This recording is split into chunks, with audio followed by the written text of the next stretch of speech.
ka? Okay lang po. Busy po sa school. Which is good. Busy is good. Yes po. Di ba? Pero pag-usapan natin kaagad, itong sinasabi nating transformation. Bakit mahalaga na ginawa mo ito? In your words, ay face card update. Tito Boy, this year po talaga, nag-start po ako mag-transition po. What I mean by that po, this year nag-start po akong mag-consult sa endocrinologist, sa tamang pag-inom po ng hormones ko. And kasama din po yun yung physical transformation ko po. Hindi lang po sa pag-transition ko into transgender woman po. Okay. Let's begin here. Let's start with the rhinoplasty. Opo. Okay, and then the other things that you did in the context of your transformation. Bakit ka nagdesisyon, halimbawa, to do your face first, the face card? For me po kasi, Tito Boy, hindi ko naman po talaga insecurities yung ilong ko.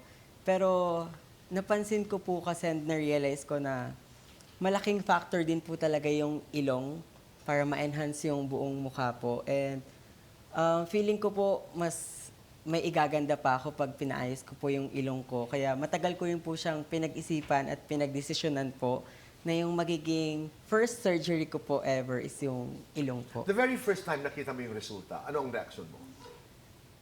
Super amazed po ako kasi hindi po ako namaga or wala po akong...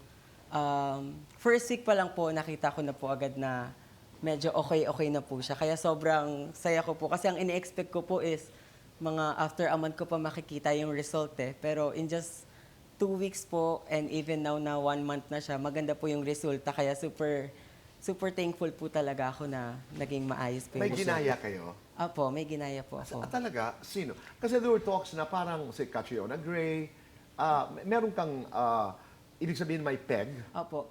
Ang peg ko po talaga originally is si Cindy Kimberly po. Spanish model po siya. Hindi ko po in-expect na si Catriona po or si Kendra po yung magiging kamukha pong sabi po nila. Okay. But what a pleasant surprise, di ba? Opo. So ngayon, after the rhinoplasty, pagkatapos nito, anong naidulot nito sa iyo? Iba po eh. Lalo niya pong naboost yung confidence ko po kasi madami pong tao yung na-amaze din po sa transformation ko and medyo matagal ko rin po siyang tinago kasi nag-post po ako nung magaling na po ako 2 weeks after the operation. Di ko po agad siya pinost po. And iba po yung naramdaman kong saya kasi madami din pong nagandahan and madami pong umagri na bagay po sa akin yung ilong ko. And yung decision ko po tama po. At maganda siya. Thank you so much Okay. po, Tito. Pero habang nagsasalita ka, Aura, bakit napakahalaga noong opinion ng sinasabi nila? How important is that? Do you read comments just to see how people are reacting? Hindi naman po siya ganun kahalaga po, Tito Boy, kasi hindi naman po ako nag-ask ng validation sa kanila. And from the very start po, alam ko naman po na yung ginagawa ko naman po is para sa sarili ko po. Choice mo. Yes po. Di ba? Importante, Hindi naman po. importante yun. Hindi naman po para sa kanila po. Pero yung mga boses na importante sa'yo, pamilya, katulad sinabi Yes mo po, kanina, family. ilang kaibigan, Kaibigan. Yung mga totoo pong nakakakilala sa akin, yung genuinely sumusuport at nagmamahal po sa akin. okay.